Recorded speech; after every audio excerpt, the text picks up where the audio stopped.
Mas qual a garantia, né? O que você me garante? Não há garantias.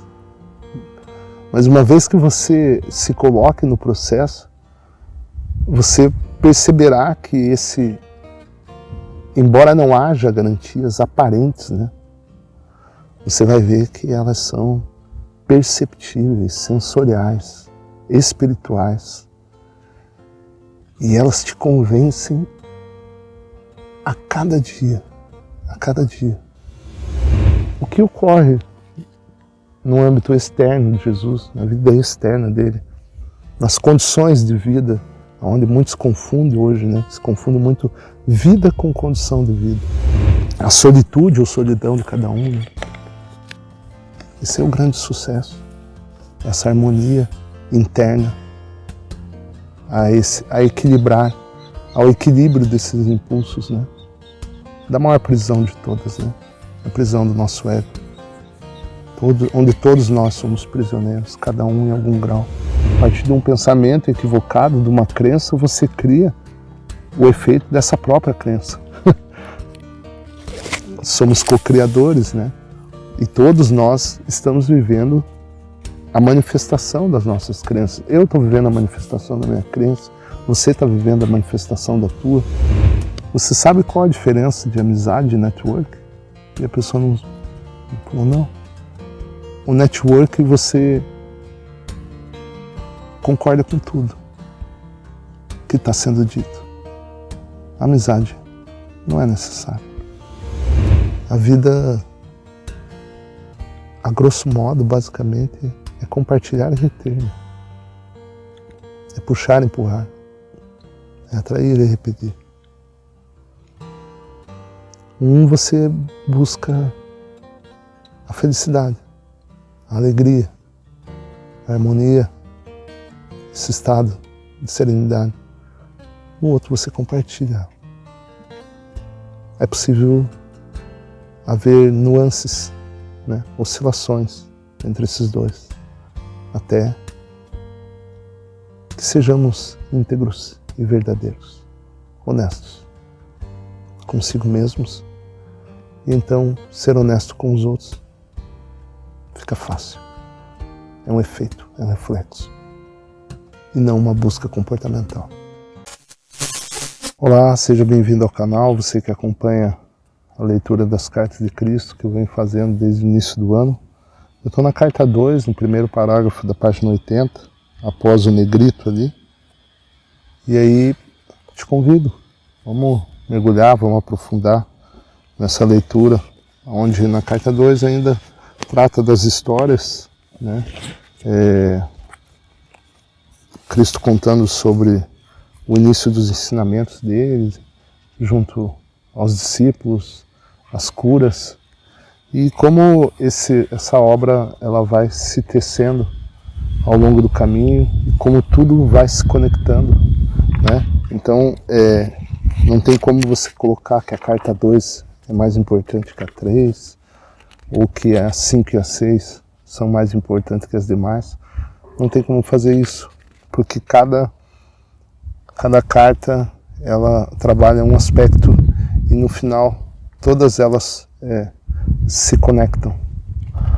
Hoje eu vou fazer algo diferente, no sentido do tempo do vídeo, e aí você que está acompanhando a leitura, me ajuda, me dá a tua opinião aí, o que você acha, se eu faço vídeos que normalmente, da maneira que eu faço, de 1 hora, 50 minutos, ou se você acha melhor vídeos mais curtos, entre 25 e 30 minutos.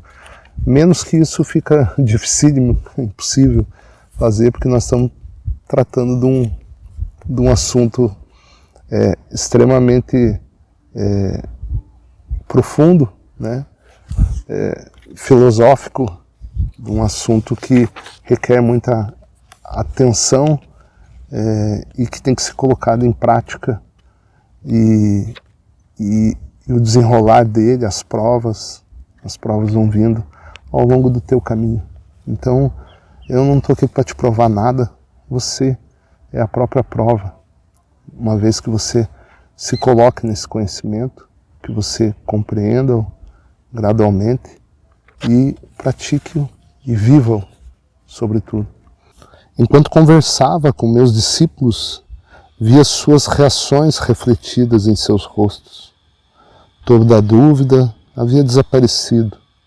Havia agora um resplandecer de luz, de compreensão e alegria. Esses jovens tornaram-se fiéis entusiastas e exclamaram: estas sim são boas novas. Jovens, né? Imagina Jesus com aproximadamente 30 anos, os discípulos dele, acredito que nessa faixa, até um pouco menos, e aí vendo aquele caminho, né? Aquele conhecimento tão impactante para a época, e inclusive ainda hoje. As cartas, elas trazem um conhecimento para além da nossa condição humana, para além do nosso senso comum, para além desse coletivo, para além dessa manada que segue sem saber tantas vezes. Entretanto, após a aceitação de tudo que eu dissera, houve momentos em que se perguntavam se seria verdade tudo aquilo que eu havia dito. Entendi aquilo. Dispor-se a desfazer-se da imagem de Jeová, tão profundamente gravada em suas mentes, requeria uma grande dose de coragem. Coragem devido à inaceitação, né? E hoje não seria mais esse Jeová, até porque nossa cultura é ocidental, né? E não judaica cristã, mas desse senso comum, do coletivo, desse sucesso que todo mundo busca. Ninguém sabe exatamente o que é mais um aparentar, né, do que um ser, né? Aparentar estar bem, mais do que estar bem, mais do que estar pleno, estar sereno, estar no aqui e no agora, nesse momento, falando com você. Eu vejo um mundo tão ansioso, né, por diversão, por entretenimento, por distração. Isso não é errado, mas isso não tem a capacidade de te preencher, de te alegrar genuinamente, né, na tua essência. Nesse momento que eu falo com você, eu me sinto pleno, me sinto sereno, me sinto feliz. Não consigo compreender mais feliz, menos feliz, mais preenchido. Um senso de solitude, onde um pássaro aqui pousa à minha frente, você ali, e eu consigo gravar ele aqui do pedestal onde eu estou aqui. E ele está se aproximando né? Esse momento jamais vai se repetir, né? Porque é aqui que nós temos que estar, no momento, no agora, né? Sem carregar nada, memórias, sem projeções, sem dúvidas, apenas um senso de entrega. É isso que nos preenche, é isso que nos dá o senso de existência, de satisfação. E não a mente. A mente desliga, né? A mente te coloca numa timeline da onde você tem que ir, para onde você tem que seguir para alcançar algo. Não há nada a ser alcançado, senão como uma expressão, como uma reverberação desse estado de serenidade. E o que é, Paulo? Não sei, seja o que for. Mas vai ser uma consequência natural, equilibrada disso que você está vivendo aqui, agora. Esse é um dos grandes motivos que me impulsionam, que me motivam, que me inspiram a falar das cartas. Sem texto pronto, sem nada. Apenas munido de um conhecimento inédito, de um conhecimento transcendental, um conhecimento da profundidade do teu ser, para além dessas personas que nós nos apresentamos ao mundo, e essas máscaras inevitavelmente caem, inevitavelmente elas dissipam. Esse é o processo. dissipar tudo aquilo que não é, para conhecer e reconhecer tudo aquilo que sou. Havia momentos em que falavam entre si e questionavam quem era este homem que pretendia tais maravilhas. E se viessem comigo e afinal eu fosse realmente um mensageiro de Satanás, eles seriam severamente castigados por Jeová. Eles tinham muito a perder. Sua posição na sociedade como jovens, homens sóbrios e trabalhadores, sua reputação como comerciantes e artesãos, a perda de suas rendas e o maior obstáculo de todos, a provável ira e rejeição de suas famílias. O que eles receberiam em troca? O caminho espiritual ele tem sempre, inevitavelmente, um preço a pagar, né?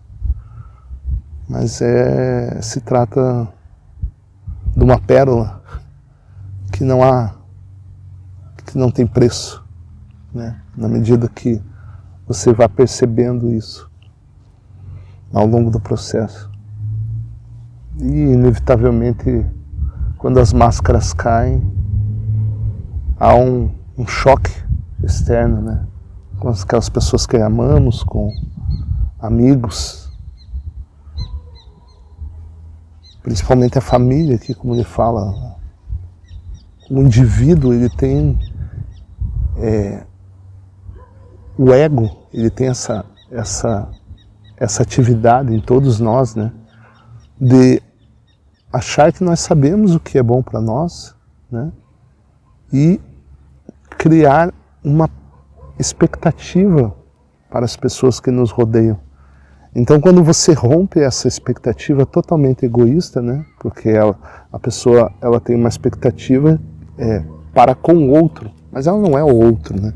Ela não tem as percepções do outro, ela tem as percepções dela, parciais. E isso rompe essas relações. Rompe não porque você está num caminho mais correto ou menos correto que o dela, mas principalmente porque esse caminho espiritual questiona esse caminho do senso comum. E é o maior motivo, o grande motivo, o motivo primário de que causa esse choque, né? E aí uma cobrança, né? Porque você está rompendo com um contrato, um pseudo-contrato, né? Do que ali estava estabelecido. E aí, inevitavelmente, as cobranças vêm, né? E há um preço a pagar. Ou há uma compreensão, se a pessoa tem um grau mais elevado de consciência, ou há um rompimento, quando ele não existe, quando ele não é possível. Mas, inevitavelmente, em algum grau, né, esse preço a pagar acontece. Disse então que eu não podia fazer nenhuma promessa terrena por sua ajuda na propagação do Evangelho e da Boa Nova. Eu não tinha dúvida alguma de que onde quer que fôssemos, receberíamos alimento e refúgio, e que seríamos muito bem acolhidos pelas pessoas. Somente poderia prometer a verdade do que o Pai conhecia as suas necessidades e que elas seriam satisfeitas e que os manteria com saúde. Poderia também prometer que se eles voltassem para o Pai e confiassem no Pai, a cada passo no caminho, seriam tão felizes como nunca haviam sido antes. Experimentariam o reino dos céus por eles mesmos, na medida em que deixassem de lado as exigências do eu, esse pequeno eu, né? E se pusessem a serviço dos outros. Seriam testemunhas de curas e estas aumentaria a sua fé e daria a eles coragem para suportar quaisquer incômodos da jornada. E assim começamos nossa missão para espalhar a boa nova do Evangelho do Reino. As garantias, né? Esse pequeno eu nosso, essa consciência humana, né? Que é um emaranhado, né? Que sofre essa atração e repulsão do ego, né? Esse buscar a felicidade ainda que não o saiba, de buscar segurança, tudo isso é legítimo desse eu, né? Então, quando você se coloca numa entrega, ou no início do processo de entrega, porque eu vejo que a entrega, ela tem níveis, ela tem graus, né? Até ser completo, né? Até que ocorra essa entrega total e essa inevitável morte desse pequeno eu.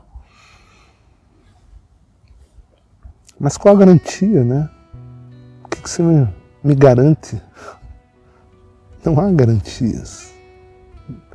Mas uma vez que você se coloque no processo, você perceberá que embora não haja garantias aparentes, né? Você vai ver que elas são perceptíveis, sensoriais, espirituais. E elas te convencem a cada dia, a cada dia. Eu estou tentando voltar a treinar, fazer boxe, Muay Thai, que eu fiz durante muito tempo. E aí eu comecei segunda-feira e tive Antes de começar, meu vizinho chamou para carregar uma estátua lá, um Buda, e eu fui com ele carregar lá. E no momento que eu encostei a estátua no chão, fisgou minhas costas, que eu operei há 2 anos atrás, minha coluna. Imagina. Ao mesmo tempo que é um baque físico, né, um baque psicológico. E aí vem toda aquela história na mente novamente. Será tudo de novo? E aí eu fiquei calma, ainda consegui treinar, mas depois começou a doer muito as costas, enfim. Isso foi na segunda-feira, eu estou gravando esse vídeo na quarta-feira, ao meio-dia. Daí na terça-feira mesmo, eu meditei, tive minhas percepções, e algo genuíno dentro falou: hoje, na segunda-feira você vai se sentir melhor, na terça, e na quarta você vai estar quase bom. Pode confiar. Ora, isso não é uma vez, não é 2, milhares de vezes acontecem nessa caminhada. E aí, tudo aquilo que você percebeu, porque não há como provar, e nem estou buscando fazê-lo aqui, mas estou exemplificando que essas são as grandes revelações, não para convencer os outros, não, é um processo íntimo, é um processo privado, particular, seu. Inclusive não divida com ninguém. Eu faço aqui por a condição que eu me coloquei. Mas não faço isso fora com as pessoas ao redor. Elas não acreditam. Hoje eu estou aqui conseguindo gravar esse vídeo para você. Algo nos sustentando. Caminhe. Siga.